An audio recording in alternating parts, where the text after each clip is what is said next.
government should be in charge of? 20 years, the federal government basically handed it over to the province based on the premise that there was no impact from fish farms on any component of the marine environment. But fish farms exist in the marine environment. The waste, the fish themselves, the pathogens go out of the pens into the marine environment. As a biologist, I've studied this very, very closely. Fish farms are impacting the marine environment and therefore should be under the regulation of the federal government. What makes you think the federal government is going to do any better job than the province at regulating the fish farms? On their own, they're not going to do a better job, but this is what the law says. I didn't actually pick which agency. The law says that fish farms are under the federal jurisdiction. So then why bring it to court if you don't think it's going to make a difference in terms of whether they're going to treat the issue any better than the provinces? Because the way it is now, they throw this back and forth like a hot potato and nobody's in control. I want to see it under one roof. And the federal government is the best roof because they are actually responsible for our wild salmon. The province is not responsible for wild salmon. So any impact the fish farms have on wild salmon is not their concern. But the federal government has been a voice for the fish farm for a number of years now. They support fish farming, just the government. They do support fish farms, but they've been able to get away with this because the provincial government is doing all the regulation and the siting. So you talk to the province and they say, yes, we do the regulation, but the federal government says it's okay. You talk to the federal government about very specific concerns and they say, talk to the province. So it just goes back and forth. And what makes you think this is the route to take, court case? Because nothing else has worked. I've done the science, I've talked to the farmers, I've talked to the government, I've done everything I can. It's up to the courts now. How are you paying for this? The public are paying for this. I have a website, www.adoptafry.org, and people donate by adopting a single salmon fry. And hundreds of people have done that, and I want to say thank you to all of them. Lots of these donations have come with notes, and people are very, very concerned.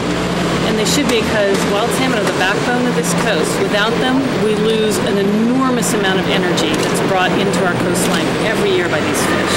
So if the court rules that fish farms are federal jurisdiction, how do you change your tactics? Because being responsible for something doesn't necessarily mean they're going to act responsible for something. That's right. Well, then we will be going into the federal house and cleaning up that mess there and work with them. There's some very good scientists in Fisheries and Oceans Canada that would like to have more control over these fish farms, and we will help them do that. This isn't going to be a short-term thing. It's not going to be fixed this week. This is something that's going to go on and on and on, but we have to follow them on this and make sure that they do the right thing, because the fish farms don't have to kill wild fish. There's solutions to this. There's technological solutions to this, and there's absolutely no reason for this to happen. Why do you think the public will care, whereas for the last 10, 15 years you've been a voice against this, and I don't see a lot of public care? The public in Canada are very trusting, and they seem to be trusting government. I get all the time, oh, Alex, it can't be nearly as bad as you say, but as a biologist, it is bad.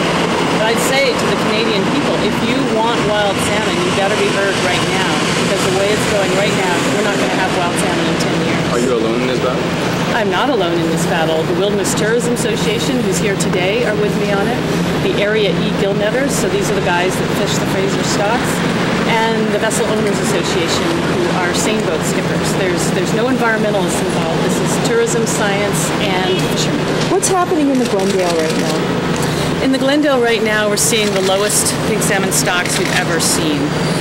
Coast-wide, we know there's issues with pink salmon stocks, but the Broughton, as usual, is lower than everywhere else. And when they went to sea, I watched them, of course, these baby fish, and over 90% were heavily infected with sea lice. So we're desperately low.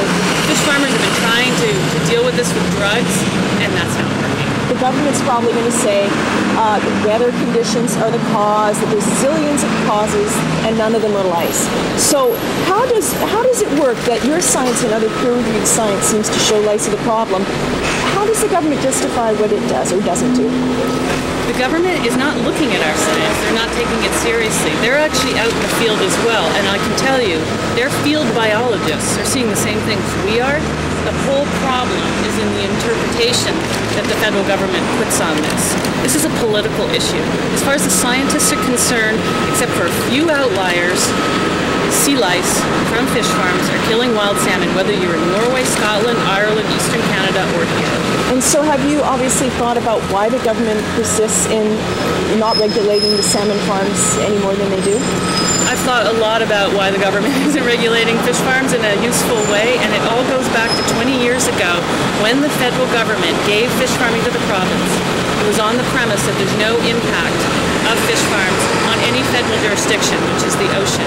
So today, if any federal scientist says, oh yeah, actually, you know what, there's significant impact of fish farms, this whole regulatory house of cards falls, and nobody dares to do that. So that's what we're here today, is just to straighten out this regulatory mess so that the DFO scientists can speak freely. The same thing happened when the East Coast cod stocks went down. The DFO scientists were very concerned. They were trying to stop it. But the talking head of DFO said, no, you guys sit down and be quiet. And those cod stocks went extinct commercially when the biggest human food resources in the world, and we got oil wells on the Grand Banks. So DFO's done this before. We have to be smarter this time and head this off before we lose these fish. How much faith do you have in DFO if this is passed on to them? I have no faith in DFO whatsoever, but if we hound them and make them be responsible and free the voices of their scientists, of their own scientists, then we can fix it. It needs to become a personal crisis for the politicians. And people really can fix this with their votes. This is an issue that only the people can fix. How far are you willing to take this? Because there's no way that the Supreme Court of BC is going to be the final say on this jurisdictional issue. I'm willing to do as much as I can. I will follow this forever because this is impacting the place where I live. This is where I raised 2 children. This is my home. This isn't a theory. This isn't an issue that I can go home from. It's right in my face. And I know how important wild salmon are to this coast. Wild salmon really are the backbone of this coast. Do you have any DFO scientists that will back what you say in this podcast? No, a DFO scientist will not speak publicly and support me on this. But I know that they are seeing the same fish that I'm seeing. I know that there's some very good scientists in there. And if they could speak freely, I believe they would be in full agreement with me. So they're being muzzled. That's the way it looks to me.